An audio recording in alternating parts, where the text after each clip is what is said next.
Comment utiliser le réfractomètre lors de la fabrication des jus de fruits? Comment utiliser le réfractomètre lors de la fabrication des jus de fruits? Alors, si vous êtes un producteur de jus de fruits et que vous vous demandez comment procéder pour utiliser le réfractomètre lors de la fabrication des jus de fruits, cette vidéo est bien évidemment pour vous. Dans mes vidéos précédentes, j'ai donné 5 raisons absolues pour utiliser un réfractomètre lors de la fabrication des jus de fruits. Et plusieurs ont été motivés, plusieurs ont été encouragés et plusieurs se sont engagés pour acheter un réfractomètre afin de commencer à l'utiliser lors de la production de leur jus de fruits. C'est donc pour ça que j'ai décidé dans cette vidéo de vous montrer de manière détaillée, de A à Z, comment utiliser le réfractomètre lors de la fabrication du jus de fruits.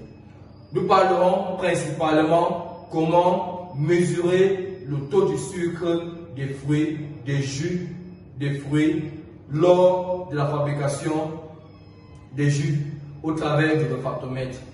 De manière spécifique, dans cette vidéo, je vous montre de manière détaillée comment, à l'aide du réfractomètre, vous pouvez mesurer le taux de sucre de vos fruits, le taux de sucre de vos jus de fruits. Alors, sans plus tarder, je vais vous présenter d'abord ce qu'on retrouve dans un réfractomètre, si vous avez acheté. Ensuite, nous allons voir comment mesurer à l'aide du réfractomètre. On va expliquer avec le tableau. Et nous allons faire dans le cas pratique de mesure du jus, d'un jus d'une boisson avec le réfractomètre. Et vous allez voir dans la vidéo exactement de manière spécifique comment on utilise le réfractomètre pour mesurer le taux de sucre. Sans plus tarder, je vous présente en fait ce qui est à l'intérieur du réfractomètre. Alors, lorsque vous achetez le réfractomètre, vous allez trouver ça à l'intérieur. Ça, c'est le réfractomètre même. Vous allez voir cette pipette là. C'est cette pipette qui permet de prélever le jus ou encore vos jus pour mesurer dans le réfractomètre. Et on a cette petite pièce-ci. Ça permet de calibrer le réfractomètre. Dans une autre vidéo, je vous montre comment on calibre. C'est ici, on calibre le réfractomètre ici. Dans une autre vidéo, je vais vous montrer comment on calibre le réfractomètre. Et aussi ici, vous trouverez, vous voyez ici le manuel d'utilisation. Vous voyez les Operational Manual for Handheld Refractometer. Donc ici, c'est le manuel d'utilisation. Ça donne des détails, ça explique comment fonctionne le réfractomètre et les différents types de réfractomètres. Vous voyez un peu ici. Ici, par exemple, ça montre comment calibrer le réfractomètre. C'est en anglais. Donc, si vous n'êtes pas anglophone, ça sera difficile pour vous de pouvoir comprendre ça.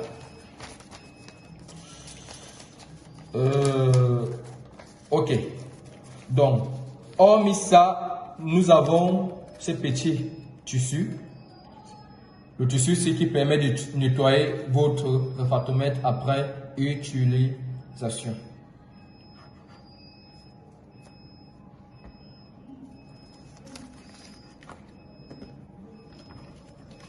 Ok.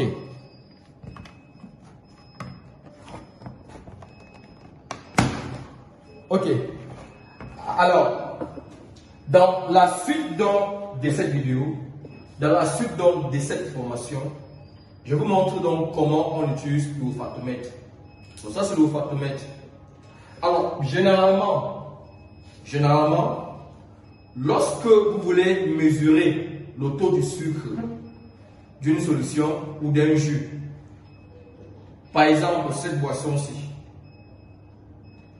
vous allez prélever une petite quantité à l'aide de cette pipette dans l'aide du pipette, vous prélevez une quantité.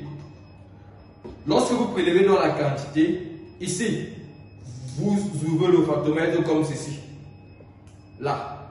Ici, c'est là où vous allez déposer quelques gouttes à l'aide de cette compte-gouttes-ci.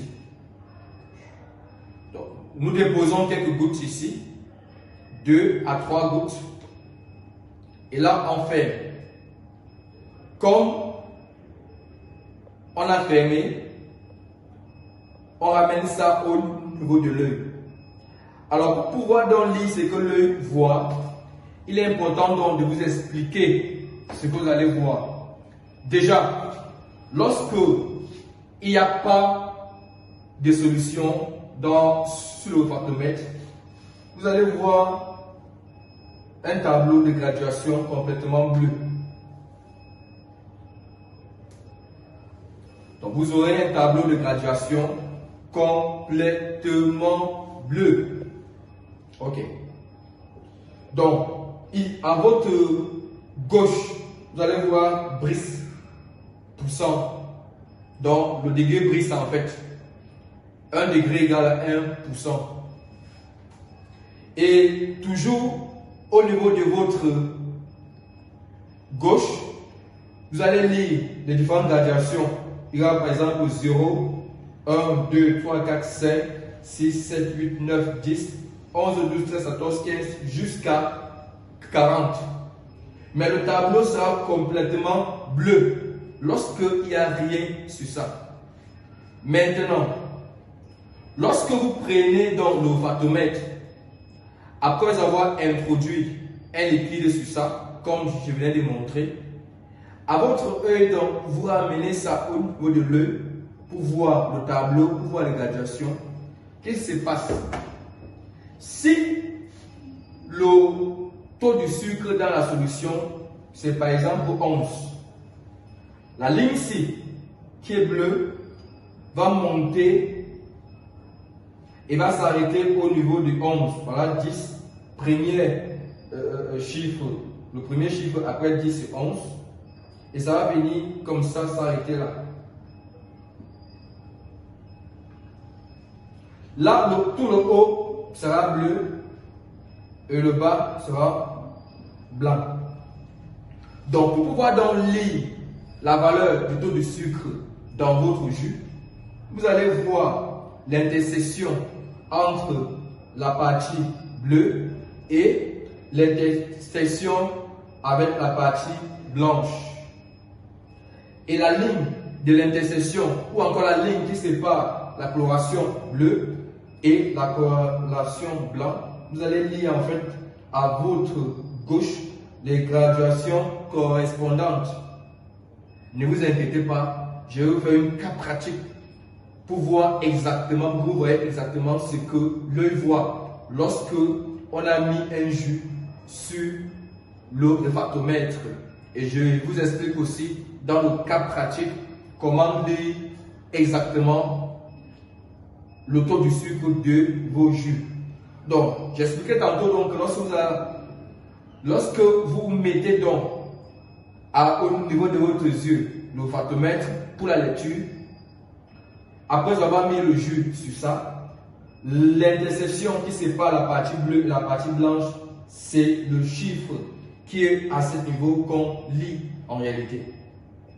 Bon, maintenant, la partie blanche-ci dépend du jus. Si vous avez un jus, par exemple, rouge, un peu comme le bissap, un peu comme le foloré, la partie blanche sera plutôt bleue et le haut, ça sera toujours bleu.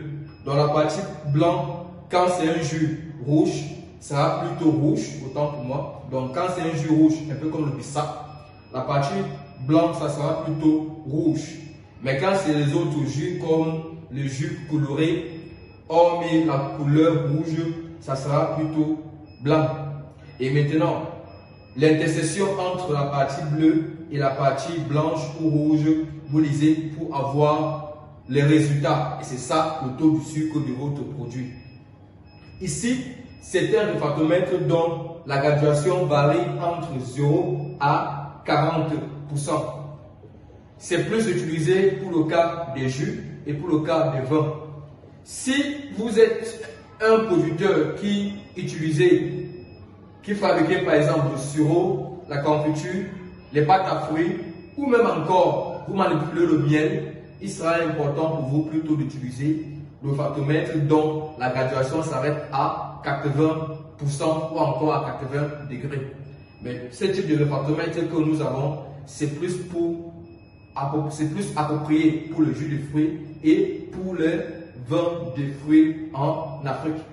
N'oubliez pas que pour avoir l'olfactomètre ou encore les différents appareils indispensables pour réussir la fabrication de jus de fruits, vous pouvez vous approprier au niveau des Easy Training Technologies alimentaires. Cliquez au niveau de la description pour avoir les numéros afin d'acheter vos appareils, votre olfactomètre. Nous avons aussi le pH mètre, le thermomètre et la balance, les capsuleuses et plein d'autres outils basiques mais indispensables pour pouvoir réussir vos jus de fruits au niveau artisanal. Alors, chers participants, nous avons donc donné des explications en ce qui concerne l'utilisation du olfactomètre. Dans la suite donc de cette formation, dans la suite de cette vidéo, nous allons voir ce que l'œil voit lorsqu'on a mis des gouttes au niveau de l'olfactomètre et ce qui se présente au niveau de l'œil. Quelques précisions à faire. Toujours bien nettoyer l'olfactomètre, la partie dans laquelle on met le jus après l'utilisation. Toujours bien nettoyer. Et surtout, lorsque vous voulez voir, toujours diriger l'olfactomètre au niveau de la lumière pour mieux voir. Donc vous dirigez toujours l'olfactomètre au niveau de la lumière. Autre précision à faire pour mieux utiliser l'olfactomètre. Parfois, lorsque vous mettez au niveau de l'œil, si vous ne voyez pas bien, cette partie-ci, l'oculaire-ci, est malléable et réglable. Donc vous pouvez tourner pour pouvoir réguler afin de mieux voir vos graduations à l'aide de votre œil en fait. Donc, après avoir mis quelques gouttes au niveau de notre olfactomètre, nous allons maintenant mesurer. Nous allons maintenant voir ce que ça présente au niveau de l'œil. Donc, dans la suite de cette vidéo, je vous montre donc ce que l'œil lorsqu'on a mis des gouttes de jus de fruits sur l'olfactomètre.